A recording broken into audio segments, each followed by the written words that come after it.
25,000 Byzantines against 50,000 Sassanids. A desert fortress. One young general with a plan everyone said was suicide.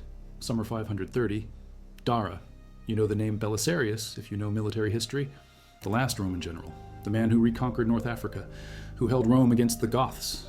But before all that glory, there was a ditch in the dust and a Persian army that outnumbered him 2-1. This is how he won. 527. The Byzantine Empire and the Sassanid Persian Empire have been at war for 3 years. The trigger was Iberia, that Christian kingdom in the Caucasus where King Kavad I tried to force Zoroastrianism on the population. The Iberian king fled to Byzantine territory. Kavad wanted peace, offered his own son Khosrau to Emperor Justin I for adoption. Justin agreed, but only under a rite reserved for barbarians. Insult landed. Kavad attacked Byzantine allies instead. Justin sent 2 generals into Persia, Sittus and Belisarius. They lost. 529. Justin is dead. Justinian rules in Constantinople. He tries negotiating with Kavad, fails completely. Kavad responds by sending 40,000 men toward Dara. That fortress city, rebuilt by Emperor Anastasius, sits at the Byzantine Mesopotamian frontier. It guards the main road to Nisibis. It controls the trade routes. Luz Dara in Persia owns the eastern approaches. 530 arrives. Justinian names Belisarius master of the soldiers of the army of the East. He is 25 years old, maybe 30.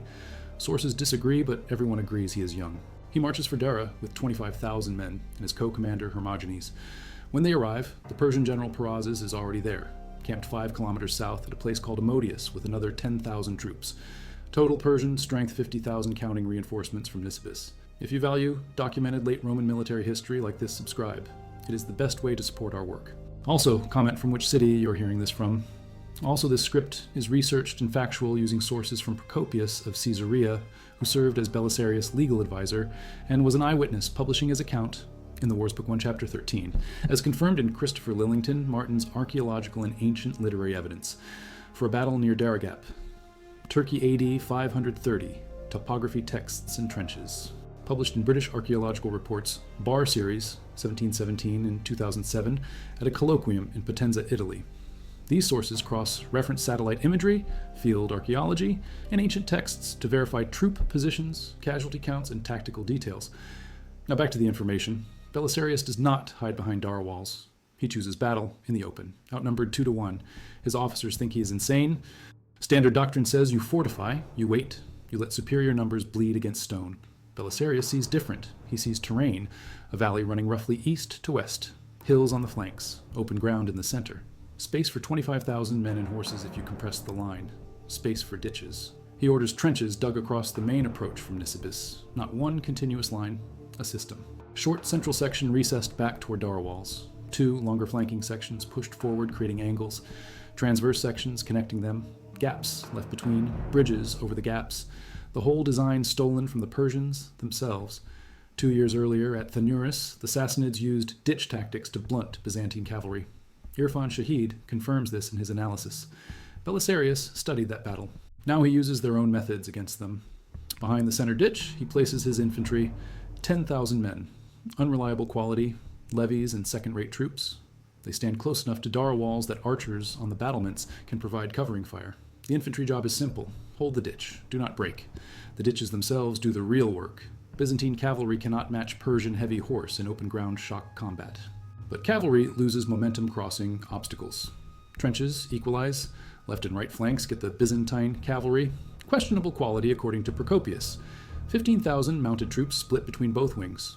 Supporting them on interior flanks, 600 Hun cavalry. 300 under chiefs Sunikas and Aigen on the left.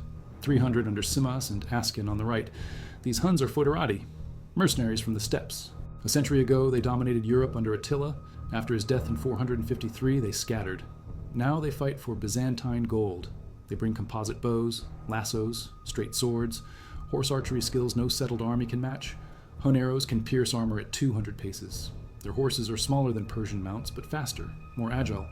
Steppe ponies bred for endurance and speed, not size. The Huns train from childhood. Every boy learns to ride before he walks, learns to shoot from the saddle before he can run. Hidden behind a hill on the extreme left, Belisarius positions 300 Heruli cavalry under Chief Ferrus. Heruli are Germanic horsemen, originally from Scandinavia, became subjects of Ostrogoths, then Huns, then Byzantines. Fierce fighters, perfect for ambush work. Faris has orders. Wait. Watch. When the Persian right commits, strike their flank. Behind the infantry stands the final reserve. 1,500 Bucellari, Belisarius' personal household cavalry. These men are not standard army. They are privately funded, better equipped, better trained. Belisarius formed this unit in 525, took a single bandit of 300 experimental cavalry across the Danube to raid Gepid territory. Success earned him permission to expand to 1,500. 5 band in total, each band 300 men, organized into smaller tactical units. Command structure tight, discipline absolute. Men caught looting or abusing civilians face death. This is not Roman army tradition. This is Belisarius innovation.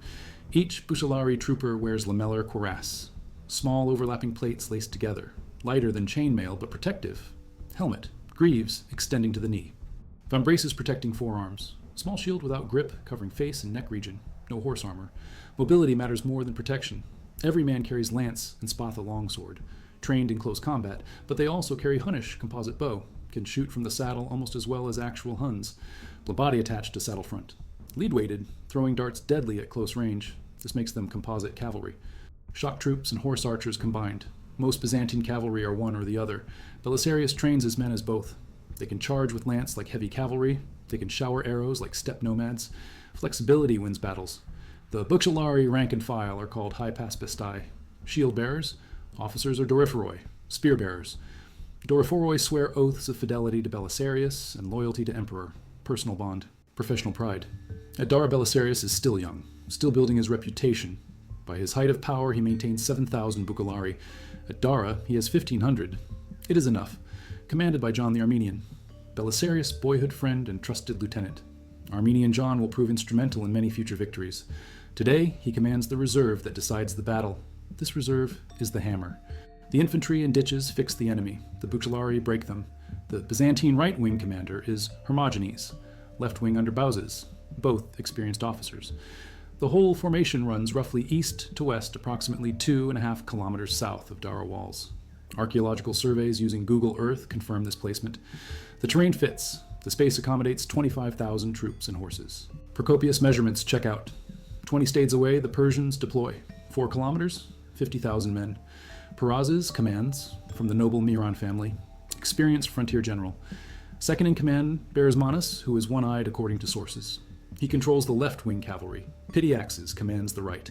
These are not conscripts. The Persian army at Dara is professional, elite, heavy cavalry. The Jayadun, the Immortals, armored lancers who serve as the king's bodyguard reincarnated from Achaemenid tradition, 10,000 strong maintained at constant strength. If one falls, another replaces him immediately, hence immortal. The tradition dates to Cyrus the Great in the 6th century before Common Era. Ardashir I, who founded the Sassanid Empire in 224, organized his military to mirror Achaemenid glory. The difference is, Achaemenid immortals were infantry, Sassanid immortals are cavalry. Jayadun in Persian, the Javadan, chosen from warriors, proven in martial skill and quality of character. The most formidable unit in 2 great empires spanning 9 centuries. Each Jayadun rides a Nicaean horse, native to Nicaean plains in Media near modern Hamadan Kermanshah, Zagros Mountains, western Iran, the most valuable horses in the ancient world. Larger than any breed alive, 15 to 16 hands tall, powerful muscular build, bred over centuries specifically to carry heavy armored cavalry.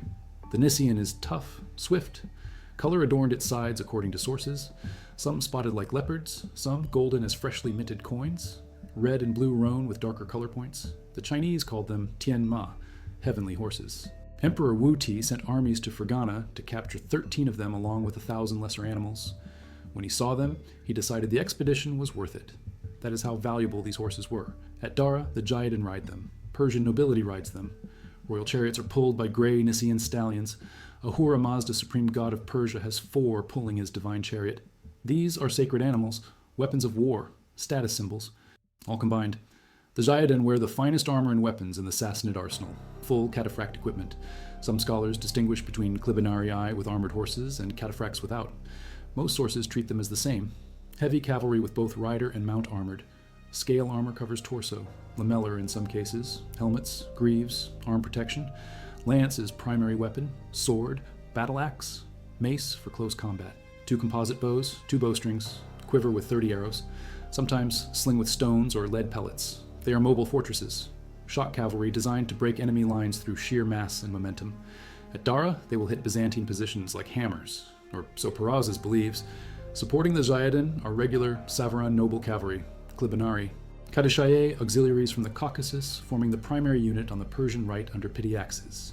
Persian and Arab light horse for screening and pursuit. The Persian center masses light infantry, slingers, javelineers, archers. Behind them, conscript heavy infantry with large wicker shields. The Paean, lightly armed spearmen, poor reputation. Roman sources call them an armed rabble. Their job is to pin the Byzantine center while cavalry wings envelop and crush. Standard Sassanid tactics. It worked at Callinicum the next year. It should work here.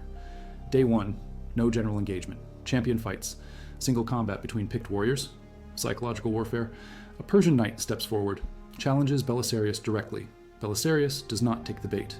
He sends Andreas instead. Andreas is a bath slave, one of Belisarius' household servants. But Andreas has been training secretly with the Bucellari. He steps out, kills the Persian champion. Another Persian knight charges forward enraged. Andreas cuts his throat. 2 champions dead. Persian morale drops. Some modern scholars doubt this story. Procopius might be using narrative device, but another contemporary source mentions single combat, though without naming Andreas, placement differs. Details matter less than the effect. Byzantine confidence rises. Persian confidence shakes. Persians withdraw to Ammonius for the night. Belisarius sends a letter to Perazes. Rather than fight, he suggests discussion. The letter reads, "The first blessing is peace, as is agreed by all men who have even a small share of reason. The best general, therefore, is that one which is able to bring about peace from war. Cold, formal." Some historians think Belisarius doubted victory and tried diplomacy. Anthony Bragna argues in his book on Belisarius that the general sent it because of good moral character. More likely, it is tactical. Make Perazes overconfident. The Persians already think Byzantine forces are second-rate. Recent defeats confirm it. This letter from an outnumbered commander begging for peace makes Perazes more certain. He has numerical superiority. He has better cavalry. He has momentum. Why negotiate when victory is certain? The letter falls on deaf ears, or Perazes already wanted to talk, but negotiations collapse. Sources disagree. Result is the same. Battle resumes. Day 2, summer heat. The region around Dara hits 45 degrees Celsius in midsummer. Dawn breaks. 10,000 Persian reinforcements arrive from Nisibis. Pityaxes leads them, satrap of Armenia and Vaspurakan. Total Persian strength now 50,000 against 25,000 Byzantines. Odds worsened. Persian and Byzantine light infantry exchange arrows. Clouds of missiles fill the air. Procopius writes, "At first, then both sides discharged arrows against each other, and the missiles by their great number made as it were a vast cloud, and many men were falling on both sides, but the missiles of the barbarians flew much more thickly. Fresh Persian troops rotate in constantly. They have depth, numbers, but wind shifts. Blows from the Byzantine side toward the Persians. Checks arrow force. Minor casualties on both sides. No decisive advantage. Different sources report different outcomes. Some say Persians had the best of it. Some say even. Some say Persians suffered more. The archery duel does not matter. It is the prelude. Persians form 2 battle lines. Right flank under Pityaxes with the fresh Nisibis reinforcements and immortals. Center under Perazes. Left under Bersmanus with 10,000 Klibinari and the elite Zayadan. The attack plan is double envelopment. Smash both Byzantine flanks. Roll them up. Trap the infantry against Dara walls. Annihilate. First wave hits the Byzantine left. Pityaxes leads Immortals and Savaran and Arab light horse forward. They charge the ditches. Byzantine cavalry holds initially, but Persian numbers tell. They force a crossing, push the defenders back. The angle of the trench becomes a weak point. Byzantine left wing under Bauses starts to buckle. Immortals surge deeper. It looks like breakthrough. Belisarius releases the trap. Sunicus leads 600 Hun cavalry from the interior Byzantine line. They wheel and smash into the Persian right flank. Simultaneously, Ferris brings 300 Heruli out from behind the hill, ambush from the opposite side. Persians under Pityaxes are hit from 3 directions. They lost momentum crossing the ditch. Now they are caught in broken ground. Hun composite bows shred them. Heruli close combat finishes the work. Persian right wing breaks, retreats. 3,000 casualties in this phase according to later casualty reports. The Byzantine left holds. Barsmanes sees the right falter. He has to commit now or the battle is lost. He takes personal command of the left wing attack. 10,000 Klibinari, the Jayadan, the best cavalry Persia has, mounted on Nisian war horses, armored to withstand arrow storms, trained to charge in formation without breaking. These are not wild horsemen. These are disciplined professionals. The charge begins at trot. builds to canter. Final 50 paces, full gallop. Lances leveled. Weight of horse and rider and armor concentrated on a single point. The physics are devastating. A charging cataphract carries momentum measured in tons. Nothing stops it, or so Persian doctrine teaches.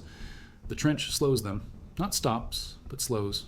Horses check speed descending, navigate broken ground, climb the opposite side. Formation loses cohesion. Gaps appear. Individual riders instead of solid wall. Byzantine cavalry under Hermogenes fights hard, but they are outclassed. Quality gap shows. Persian armor is heavier. Nicaean horses are larger. Training is superior. Persians break through.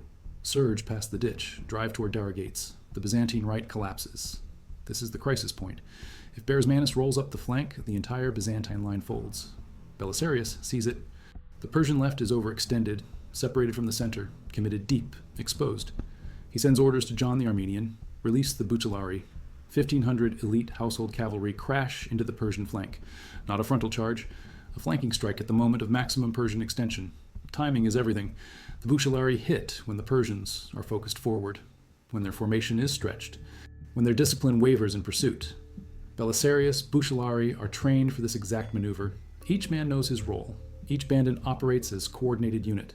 They strike like a blade. The Bucellari are fresh. The Persians are tired. Combat fatigue from crossing ditches under arrow fire, from fighting Byzantine cavalry, from the heat. 45 degrees Celsius in armor. Men and horses both exhausted. The Bucellari split the Persian cavalry in two. Lance charges from the flank shatter cohesion. Once the formation breaks, Bucellari switch to composite bows. Arrows at close range, then plumbate. Lid-weighted darts penetrate scale armor. Finally swordwork. Spatha cuts. Close quarters butchery. Half the Persians pursue fleeing Byzantine cavalry. The other half are trapped between Bucellari Heruli, returning from the left flank fight, and Byzantine cavalry that rallies and countercharges. This is envelopment. Three-sided attack. No escape route. Barsmanus is in the thick of it, commanding trying to restore order. Sunicus the Hun chief spots him, charges alone through the melee, kills 2 Persian bodyguards, kills Barsmanus himself, kills the Jayadan standard bearer. Commander dead, standard lost, Persian left shatters. 5,000 elite Persian cavalry die in this phase. Trapped, surrounded, cut down. The half that pursued Byzantine cavalry realizes too late. They are isolated. Byzantine cavalry regroups and routs them. The entire Persian left wing dissolves. Perazes sees both flanks destroyed. His center is intact. 20,000 infantry and supporting cavalry, but his flanks are gone. The Byzantine cavalry, now free, can envelope him. Belisarius orders 600 Huns from the left and 1,200 from the right to wheel and strike the unprotected Persian flanks. Bucellari and Heruli join. The infantry has nowhere to run. Desert on all sides. Dara walls behind Byzantine lines. The only escape route is south toward Nisibis, but that means running through Byzantine cavalry already positioning to cut them off. The Persian infantry formation breaks under repeated heavy cavalry charges. Clibanarii lances punch through wicker shields. Light cavalry arrows rain from multiple angles. Hun composite bow fire is devastating, accurate, rapid. A skilled Hun archer can loose 12 arrows per minute. 600 Huns means 7,200 arrows per minute. The math is brutal. Persian infantry try forming shield walls. Wicker and hide barriers against cavalry, but cavalry attacks from too many directions. Shield wall doctrine assumes frontal assault. This is envelopment. Attacks from sides and rear. The formation shatters. Men break and run. Discipline collapses. Once infantry runs cavalry hunts. This is when casualties mount. Fleeing men cannot defend themselves. Backs are exposed. Cavalry rides them down, cuts them down. Pursuit is slaughter. The center collapses. Total Persian casualties exceed 8,000 dead. Some sources say higher. Procopius does not record Byzantine losses, but notes they are minimal. The difference in casualties tells the story. Defensive position protected Byzantine troops. Ditches channeled Persian attacks into kill zones. Superior tactics and coordination amplified Byzantine advantages. Persian bravery and equipment quality could not overcome fundamental tactical disadvantages. They fought Belisarius' battle on Belisarius' terms from Belisarius' positions. They lost. Belisarius halts pursuit after a few miles. This shows tactical discipline. Persian survivors could regroup, could ambush pursuers. Better to secure victory than risk it chasing broken troops. Perazes flees to Nisibis with the remnants. Dara holds. The fortress is saved. The battle is over by midday. Belisarius controls the field. Archaeological evidence from Christopher Lillington Martin Field, surveys conducted in 2005, confirms battlefield positions match Procopius' account. Satellite imagery shows the valley layout, the terrain features, the distances. Ground truth validates the ancient text. The ditches probably eroded over 1,500 years, but the landscape itself tells the story. This victory matters beyond the immediate tactical result. First major Byzantine victory over Persia in generations. Possibly the first in nearly 2 centuries, depending how you count defeats. Morale boost is massive. Belisarius is 25. He just beat an army twice his size using fortifications, mobility, and combined arms tactics. Emperor Justinian notices. The victory earns Belisarius imperial favor, sets the stage for the Vandal reconquest, for Italy, for everything that follows. But the victory does not last long. 531. Following the Dara defeat, the Sassanid vassal King Almundir, the fourth Ibn Almundir of the Lakhmids, sends troops to reinforce the Persian army. Under Spabod Azarethes, the Persians launch another invasion, this time through Commagene. Unexpected route. Belisarius maneuvers to intercept, forces the retreating Persians into battle at Callinicum on April 19, 531. The Byzantines lose, badly, partly due to officer insubordination, partly due to exhaustion from long marches. Byzantine army pays heavy tributes for years in exchange for a peace treaty, 532, the Eternal Peace Treaty, badly named since it does not last. Justinian pays Kavad's successor Khosrau the first 11,000 pounds of gold toward upkeep of Caucasian defenses. Byzantines keep Dara, but cannot use it as headquarters in Mesopotamia. Both sides return captured strongholds, temporary stability on the eastern frontier, 540. Khosrau I attacks Dara, fails to take it, 544. Khosrau attacks again, fails again. The fortifications hold, the lessons of 530 still apply. 573. Khosrau finally captures Dara. The fall reportedly drives Emperor Justin II insane. His wife Sophia and friend Tiberius Constantine take control of the empire until Justin dies in 578. Khosrau dies in 579. Persia marches deeper into Byzantine territory, but momentum stalls. 586. Emperor Maurice defeats the Persians at Dara, recaptures the fortress, 604. Khosrau II defeats Byzantines at Dara. This time, Persians destroy the city completely, 628. Byzantines rebuild it, 639. Muslim Arabs capture Dara. It remains in Arab hands until 942 when Byzantines sack it, 958. John I, Tzimiskes, sacks it again. Byzantines never recapture it permanently. The fortress that Belisarius saved in 530 becomes a prize fought over for centuries, changes hands repeatedly. Its strategic value never diminishes. Let us return to 530, to the tactics, to what made this battle remarkable. Belisarius uses defensive battlefield preparation to neutralize superior numbers. The ditches are not standard Roman field fortification. Romans traditionally relied on disciplined infantry, legions, testudo formations, heavy infantry shock. By 530, that army is gone. Byzantine forces are cavalry dominant. Infantry is auxiliary. Mercenary foederati provide elite troops, Huns, Heruli, Gepids. The empire itself provides funding and logistics. The military structure has transformed. Belisarius adapts to this reality. He cannot match Persian cavalry in open terrain. Persian clibanarii are heavier, better armored, more experienced in steppe warfare tactics. But cavalry needs momentum, needs space to maneuver. Ditches remove both. They channel Persian attacks into kill zones. They create choke points. They buy time for Byzantine cavalry to position and counterattack. The reserve placement is critical. 1,500 Bucellari held behind the center under John the Armenian, not committed to initial defense, preserved for the decisive moment. When Barismanus' breakthrough threatens disaster, Belisarius releases them precisely when needed.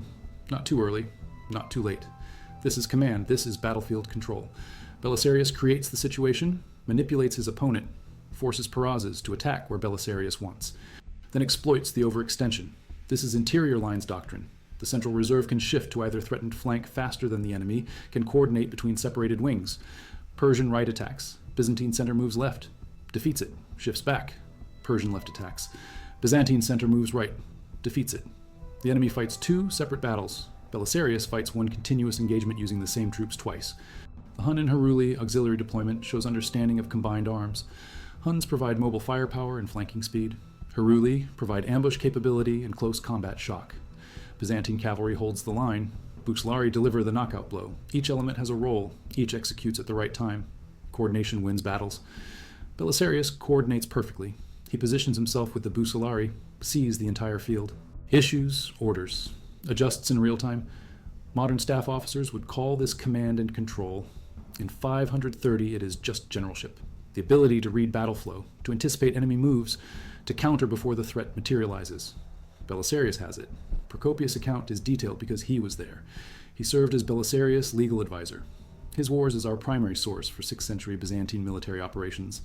Modern scholars debate his reliability. Some measurements in his text seem inflated. Some dramatic elements, like the Andreas duel, might be narrative device. But Christopher Lillington, Martin research using archaeological methods, satellite imagery, and field surveys validates core details. Troop numbers are feasible. Positions make sense given terrain. Distances match ancient stades conversions. The account holds up under scrutiny. Belisarius' personal background matters. Born somewhere between 500 and 505. Exact year unknown. Thracian or Greek ancestry. Joined Byzantine army young. Rose through Emperor Justin I royal bodyguard ranks. Showed talent early. The Dara victory at age 25 is his breakout. After this, Justinian trusts him with Africa, with Italy, with the reconquest campaigns that define the reign. His Bucellari become legendary. At Dara, he has 1,500. Later, he expands to 7,000 at his peak. These are private troops, funded personally. They owe loyalty to Belisarius, not just the emperor. This creates tension. Justinian becomes jealous, suspicious. Belisarius achieves too much too fast. The Secret History Procopius unpublished work portrays this relationship deteriorating. The general serves brilliantly. The emperor fears him. Classic dynamic. But in 530, none of that has happened yet. Belisarius is young, ambitious, unproven. Dara makes his reputation. The battle demonstrates tactical innovation, defensive mastery, combined arms coordination, and decisive command. These qualities define his career. The Sassanid perspective matters too. Peraz's is not incompetent. He commands professional troops, elite cavalry, numerical superiority, recent victories. The Persian military tradition is ancient, successful. They dominated the region for centuries. But at Dara they face prepared defenses, coordinated tactics, and a commander who studied their methods and adapted them. The immortals at Dara are reconstituted from a Achaemenid tradition. The original immortals served Persian kings from Cyrus to Darius to Xerxes. 10,000 strong, always maintained at full strength. By Sassanid times, the Jayadin continue this legacy. Elite guards, heavy cavalry, the best Persia offers. At Dara, they break against Byzantine Bucellari and Hun horse archers. Superior quality meets superior tactics. Tactics win. Persian infantry at this battle are secondary. Paean conscripts, poorly regarded. Roman sources dismiss them, but Persian military doctrine emphasizes cavalry. Infantry provide mass, occupy ground, screen cavalry. The real fighting power rides horses. This doctrine works in open terrain. At Dara, the ditches neutralize it. Remove cavalry advantage. Force Persians to fight on Byzantine terms. Temperature is a factor rarely mentioned. 45 degrees Celsius, desert heat, metal armor becomes an oven, horses dehydrate. Men tire faster. Both sides suffer, but Byzantines fight from prepared positions. Shorter movement distances, Persians have to advance, cross ditches, climb out, fight uphill in some places. Exertion and heat costs. Casualties from heat exhaustion probably exceed battlefield wounds in the archery phase. Sources do not break it down, but physics dictates it. Wind matters. Procopius notes wind from the Byzantine side toward Persians. This degrades Persian arrow effectiveness. Composite bows have range, but wind resistance affects trajectory. Arrows lose energy. Byzantine archers shoot with wind assistance. Minor advantage, but in archery duels, every edge counts. Belisarius likely chose his position knowing prevailing wind patterns. Reconnaissance pays. The Kadishai are interesting. Caucasian auxiliaries serving Persia. They form the primary unit on the Persian right wing under Pityaxes. Probably light cavalry or infantry. Sources are not specific. They break when Sunnica's Huns and Faris Haruli hit them from two directions. Auxiliary troops have lower morale than professional corps. When elite units break, auxiliaries follow. The Kadishai route contributes to overall Persian right-wing collapse. Water is another logistics factor. 25,000 men and horses need water. Dara sits on the Kords River. Water supply is secure. Persians at Amodius, 5 kilometers away, have access too, but any army moving and fighting in summer heat consumes massive water. Dehydration affects combat performance. Byzantines fight close to their supply. Persians operate at distance, another small advantage, compounding. After the battle, Belisarius does not fortify Dara further. He does not need to. The fortress holds. His army won in open battle. This sends a message. Byzantine forces can defeat Persia in the field, not just behind walls. The psychological impact ripples through both empires. Constantinople celebrates. Ctesiphon worries. One battle does not end a war, but it shifts momentum, changes perceptions, makes future campaigns possible. The peace treaty after Callinicum is partial Byzantine defeat. Paying tribute is humiliating, but keeping Dara matters strategically. The fortress anchors the Mesopotamian frontier, controls trade routes. project's power, Justinian calculates correctly. Better to pay gold and keep Dara than lose the fortress and fight deeper inside imperial territory. Khosrau, the first eventual capture of Dara in 573, proves the calculation. When Dara falls, Byzantines lose their forward position. Persians gain access to the interior. The balance shifts. Maurice recapture in 586 restores it temporarily.